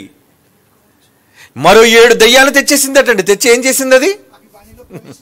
అవి వానిలో మొత్తం వెళ్ళిపోయేటండి. వానిలో ప్రవేశించి అక్కడనే కాపురముండును. ఇక విడిచిపెట్టి వెళ్ళకూడదు. ఒకప్పుడు నా ఒక్కడ సింగిల్ ఫోర్స్ సరిపోయింది వీడికి, కానీ ఇప్పుడు వీడు భక్తుడుగా మారిపోయాడు కనుక వీడిని ఏం చేయాలి? మొత్తం మనమంతా సమిష్టిగా ఇప్పుడు వీడిని పాడు చేద్దాం, మన ఫోర్స్ పెంచాలి. అంటే ఒక మనిషిని పాడు చేయడానికి దెయ్యాలు సంఖ్యను పెంచుకుంటూ వెళ్ళిపోతాయి. అది మీరు అర్థం చేసుకోవాలి. ఈ సమాజం రోజుకి చెడిపోతుందంటే కారణం ఏంటి ఆలోచించండి. ఎందుకు ఈ సమాజం రోజు రోజుకి దిగజారిపోతుందంటే రోజు రోజుకి దెయ్యాల సంఖ్య విపరీతమైపోతుంది. ఒక్కొక్కడిలో దెయ్యాల సంఖ్య పెరిగిపోతుంది అపరిమితంగా. ఎందుకంటే కోటాను కోట్లు ఉన్నాయండి ఈ ఆకాశ మండలంలో దురాత్మల సమూహాలు. ఇప్పుడు మనం ఎంతమందితో ఫైట్ అండి? 800 కోట్ల మందికి దేవుని సువార్తను ప్రకటించడానికి వెళ్ళి మన మాటల చేత వాళ్ళని కొట్టి కొట్టి కొట్టి ఏడు వాక్యం బాగు చేసి మందులిచ్చి మాట చేత స్వస్థతనిచ్చి ఒక్క ఆత్మను రక్షించడానికి ఎంత కష్టపడుతున్నాం మనం. ఒక వ్యక్తిని మంచి విధానంలో నడిపించడానికి ఎంత శ్రమ తీసుకుంటున్నాం మనం. మరి వాళ్ళు అబ్బో అంటే కోట్ల సైన్యం పనిచేస్తుంది, దురాత్మల సమూహాలు సేనలు పనిచేస్తున్నాయి మనుషులందరి మీద. ఈ ప్రపంచం ఎంత దారుణంగా మారిపోవడానికి కారణం దురాత్మల సమూహాలు అన్నీ యావత్తు ప్రపంచాన్ని ఆక్రమించేసేయండి. మీరేమనుకుంటున్నారో? సమాజం ఎందుకు రోజు రోజుకి దుష్టతరంగా మారిపోతుందో ఆలోచించండి. అంటే దయ్యం తన సంఖ్యను మనుషులు చెడ్డగా మార్చడం కోసం 1, 2, 3, 4, 7, 10 అది ఎన్ని సంవత్సరాలైనా వదలవయ్యి. మీరు అనుకుంటారేమో 18 ఏళ్ళు ఉండడం విన్నాం మనం బైబిల్లో. అది అప్పుడు ఫిజికల్గా. ఇంకా బాల్యం నుంచి చిన్నప్పుడు పట్టిన దెయ్యాలు వదలట్లేదు వాడిని. అంటే చిన్నప్పటి నుంచి వచ్చిన బుద్ధులు, చిన్నప్పటి నుంచి నేర్చుకున్న తప్పుడు విధానాలు పెద్దయినా మారలేకపోతున్నారు వాళ్ళు. అది ఆ రోజు ఫిజికల్గా అలా పనిచేశాయి. ఈరోజు ప్రతి మనిషిని కూడా దేవునికి వ్యతిరేకంగా అపవిత్రమైన మనిషిగా అపవిత్రాత్మలు ఎలా మార్చేస్తున్నాయి చూడండి. అదే లింక్ చేసేప్పుడు యేసుప్రభువు వారు అందుకే ఆయన అంటున్న చివరి మాట ఏంటి? 45 వచనం, అందుచేత ఆ మనుష్యుని కడపటి స్థితి మొదట్లో ఇంకా కాస్త మామూలుగా మాట్లాడేవాడు. ఏమండి? మొదట్లో కాస్త మామూలుగా పలకరించేవాడు. ఇప్పుడు వాని కడపట స్థితి మొదటి స్థితి కంటే చెడ్డదగును, చాలా చెడ్డవాడిగా మారిపోయాడు వాడు. అలాగే ఈ దుష్ట తరము వారికి సంభవించునను. అంటే ఈ తరం ఇప్పుడు ఎలా ఉంది? ఆ రోజు సొదొమ గొమొర్రా తరం ఎలా ఉంది? పసిబాలురు మొదలుకొని పెద్దవాళ్ళు వృద్ధుల వరకు వచ్చే మగాడైనా పర్లేదు, ఆడవాళ్ళైనా పర్లేదు, పాడు చేసేస్తాం. ఈరోజు సమాజం ఎలా ఉందండి? ఈరోజు చూడండి సినిమాలు, ఈరోజు చూస్తున్న సినిమాలు కానివ్వండి, ఈరోజు చూస్తున్న సీరియల్ కానివ్వండి, సిరీస్ కానివ్వండి, అందులో ఎంత దుష్టత్వం వచ్చేస్తుందో తెలుసండి. ఒరే మగళ్ళు ప్రేమించుకోండిరా, ఆడవాళ్ళు ప్రేమించుకోండిరా, సహజీవనం చెయ్యండిరా, ఇవి నేర్చుకుంటారండి. ఒక మగవాడు చేసే పని ఆడది చెయ్యాలనుకోవడం, తప్పుడు విధానంలో సంతోషాన్ని పొందాలనుకోవటం, డ్రగ్స్ అని, రకరకాల మత్తు పదార్థాలని, పానీయాలని చెప్పి టోటల్గా వ్యవస్థ అంతా డ్యామేజ్. ఎంత దారుణంగా డ్యామేజ్ అయిపోతుంది. కారణం ఏంటో తెలుసండి? కోట్ల కొలది సేనలు పనిచేస్తున్నాయి వాటి వెనక. ఈ దుష్టతరానికి సంభవిస్తుంది. వాటి ఫోర్స్ పెంచేసుకుంటున్నాయి. ఏమండి, సాతానుగాడు తన ఫోర్స్ని ఎంతగా పెంచుతున్నప్పుడు ఇప్పుడు దాన్ని ఫైట్ చేసే ఫోర్స్ ఎవరు? మనమేనండి. దేవుని జ్ఞానాన్ని నేర్చుకున్న మనం. మరి మీరెంతమందిని ఫోర్స్ని సంపాదించారు చెప్పండి? దాని ఫోర్స్తో, దాని సైన్యంతో ఆలోచిస్తే మన సైన్యం ఎంత? ఒక్కొక్కరుగా, 2గా, 3గా, 10 మందిగా పోరాటం అండి. ఈ సమాజంతో పోరాటం, ఈ సమాజాన్ని క్రీస్తునంతగా నడిపించడం కోసం పోరాటం, ఈ సమాజం దాని యొక్క దుస్థితి నుంచి కాపాడడం కోసం మనం చేస్తున్న పోరాటం.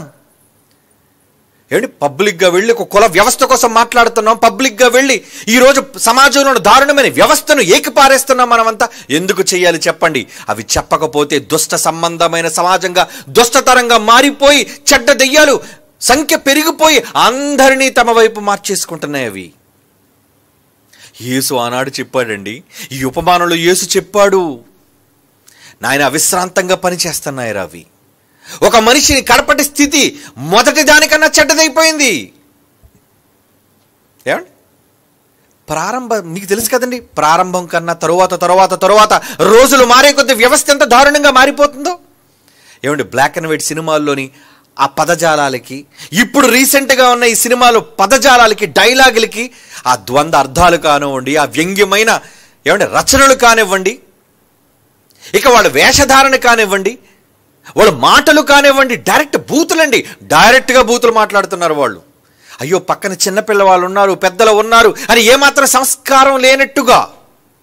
ఎందుకు సమాజం ఇంత దారుణంగా దిగజారిపోతుంది?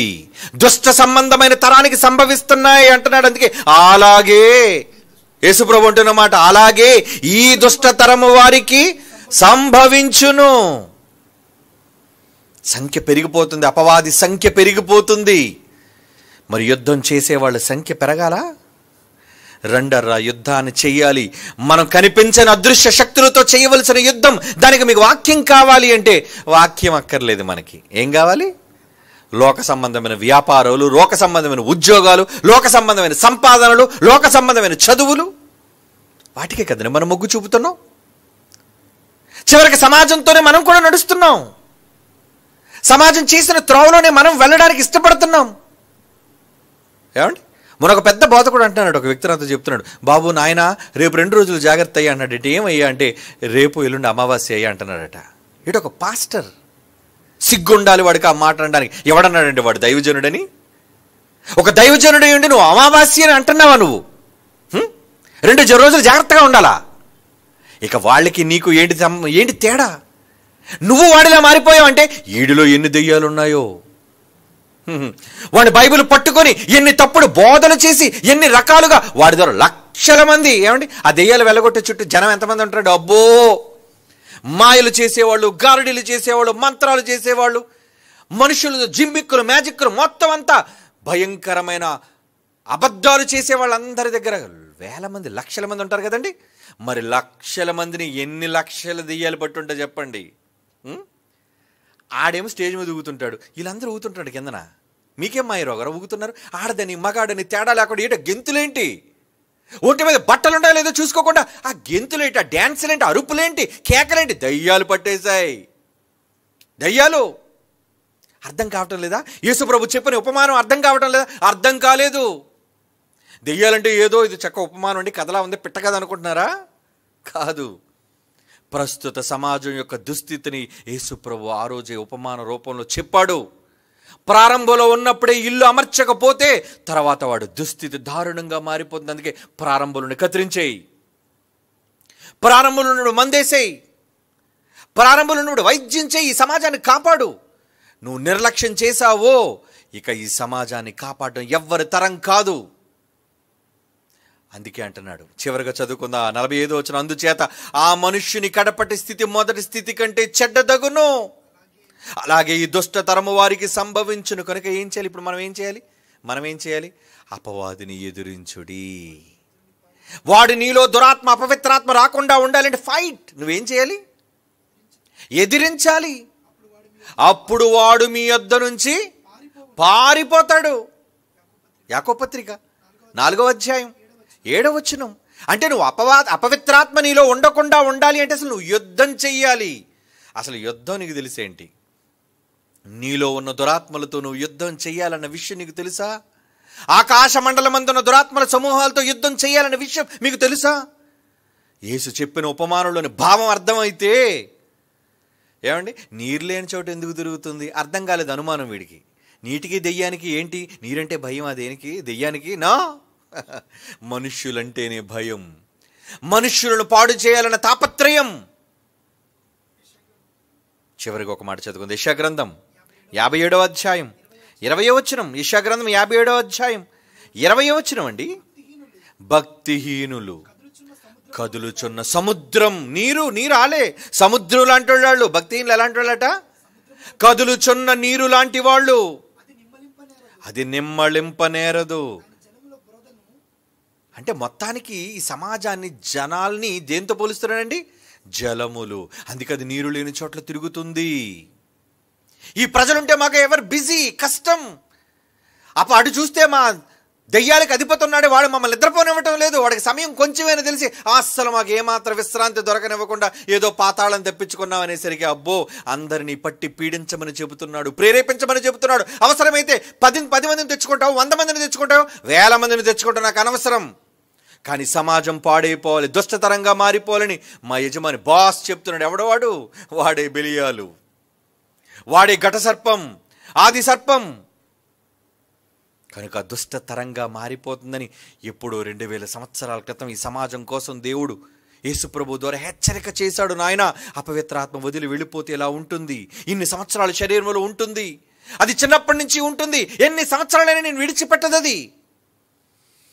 అలాంటి వాడితో ఎంత చక్కటి యుద్ధాన్ని చేసి రోగాన్ని తీసివేసి ఆరోగ్యవంతమైన బోధతో వాడిని బాగు చేయాలి. అలాంటి ఆరోగ్యవంతమైన బోధన నేర్పించేది Christ church Bible open university and international. అందుకే విద్యను అభ్యసించండి, అపవాదితో యుద్ధం చేయండి, ఎదిరించండి. ఈ సమాజంలో మిమ్ములను, మీ కుటుంబాలను, మీ వారిని కాపాడుకోండి. కళ్ళు మూసుకొని ప్రార్థన చేసుకుందాం. పరిశుద్ధుడైన తండ్రి దేవా, మీ కుమారుడైన క్రీస్తు చెప్పిన ఉపమానంలోని భావాన్ని ఈ సమాజం అర్థం చేసుకోలేక వేల కొలది, కోట్ల కొలది ఉన్న సైన్య సమూహాలు ఈరోజు ఈ మానవ దేహాలను, మానవ జాతి అంతటినీ తండ్రి వాడు సమూలంగా నాశనం చేయటానికి వాడు చేస్తున్న భయంకరమైన పనులు ఈ వ్యవస్థను చూస్తే అర్థమవుతుంది. కనుక వాడిని ఎదిరించడానికి మేము సిద్ధపడుతుండగా ప్రతి చోట మాకు జయాన్ని ప్రసాదించండి. క్రీస్తు యేసు వారి అమూల్యమైన నామములో ఈ ప్రార్థన మీకు సమర్పించి వేడుకొనుచున్నాము తండ్రి. ఆమెన్.